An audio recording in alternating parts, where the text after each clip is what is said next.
বাবার নাম? বুরুজ। তোমার বাবা কই? আমার বাবা কই? মারা গেছে। কখন শুনছো তুমি? 11:30। আমার বাবা মারা গেছে। তোমার বাবা মারা গেছে। নিহত বুরুজ ঘটনা ঘটার আগ মুহূর্তে কার সাথে যাবে, কোথায় যাবে, কেন যাবে, এই ধরনের কোনো ঘটনাই কিন্তু তার স্ত্রী সন্তানের সাথে শেয়ার করে নাই। দর্শক, এটি হচ্ছে একটি হৃদয় বিদারক ঘটনা। আনুমানিক রাত 9টা থেকে 9:30টার দিকে পাবনা জেলার চাটমোহর উপজেলার কাটেঙ্গা বর্দানগর যে ঘাট আছে, এই ঘাট থেকে গোমানি নদী, এই নদী থেকে বুরুজ নামের একটি ছেলে পিকনিকের নৌকা থেকে পানিতে পড়ে যায়। এই ঘটনাটি এতদূর পর্যন্তই আমরা জেনেছিলাম। এই ঘটনা এরই মধ্যে চাঞ্চল্যের সৃষ্টি করেছে। অলরেডি 10 থেকে 15 ঘন্টা পার হয়ে যাওয়ার পরে কিন্তু নিহত সেই নিথর দেহ তুলে এনেছে ডুবুরিরা। রাজশাহী থেকে এসেছিল ডুবুরি দল না? রাজশাহী থেকে। আচ্ছা, এই ঘটনা, এই দেখেন, এই যে ছেলেটা, এটা হচ্ছে নিহত বুরুজের ছেলে এবং আমার পাশে থাকা এই বোনটি হচ্ছে তার স্ত্রী।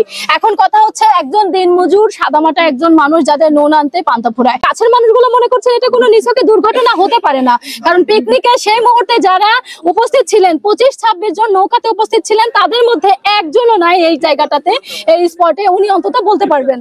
কেউ কি আছেন এখানে? সেই সময় যিনি নৌকাতে উপস্থিত ছিলেন কেউ আছেন? কেউ নাই। তারা কোথায় আছে? তারা কোথায় আছে? সবাই পলাতক।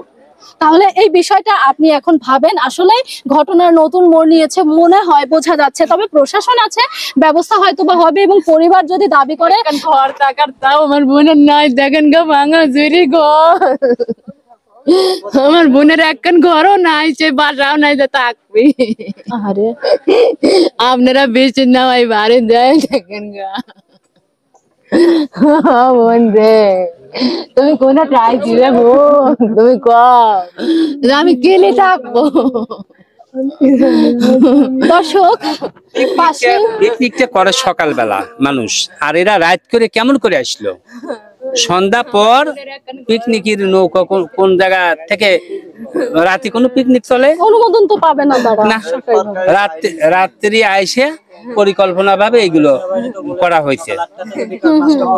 হ্যাঁ হ্যাঁ, কি কি কি জানো এই সম্পর্কে? এই সম্পর্কে আমি জানি, বাংলাদেশ সেনাবাহিনী যতটুকু জানি, বাংলাদেশ সেনাবাহিনী এটা একটা নির্ধারিত সময় দিয়ে দিচ্ছে, সকাল 8টা থেকে বিকাল 5টার পরে পিকনিকের কোনো নৌকা যাবে না। আচ্ছা, তারপরেও যে তারা নৌকাগুলো নিয়ে যাচ্ছে, প্রশাসন এটা কি করছে? অনেক জায়গায় দেখা যাচ্ছে চাঁপাইনবাবগঞ্জে বিভিন্ন নদীতে জায়গায় জায়গায় চেকপোস্ট, রাস্তায় যেমন চেকপোস্ট বসানো হয়, নদীতেও চেকপোস্ট বসানো হচ্ছে। আমাদের এলাকার, আমাদের পাবনার এই চাটমোহরের প্রশাসন তারা কি করছে? তারা হচ্ছে চেকপোস্ট বসাইতে পারে। প্রতিদিনই পিকনিকের নৌকা আসে। এই ঘটনায় আরো সচেতন হওয়া দরকার আছে প্রশাসনের। হ্যাঁ, অবশ্যই প্রশাসনের এই ঘটনায় সচেতন হওয়া দরকার আছে। দর্শক, পাশেই পিকনিক বন্ধ করে দেওয়া লাগবে একবারে। এই তো নোংরা। কিসের পিকনিক? এই নৌকা পিকনিক বন্ধ করে দেওয়া লাগবে। এটা খুব খারাপ।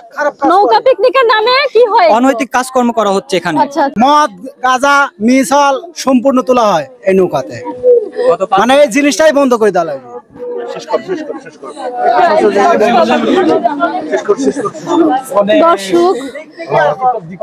দর্শক, পাশেই পড়ে আছে বুরুজের নিথর দেহ, আর এই জায়গাটাতেই এভাবে বসে আহাজারি করছেন স্ত্রী। তাকে শেষবারের মতো দেখার জন্য আহাজারিতে নেমেছেন। দেখেন, এখন এই যে বুরুজের ছেলেটা এবং তার আরো একটা মেয়ে রয়েছে, সেই সঙ্গে অত্যন্ত নিডি একটা পরিবার থেকে এসেছে বুরুজ। তো সেই পরিবারের এখন কি হবে, এটি মূলত ভাবার বিষয়।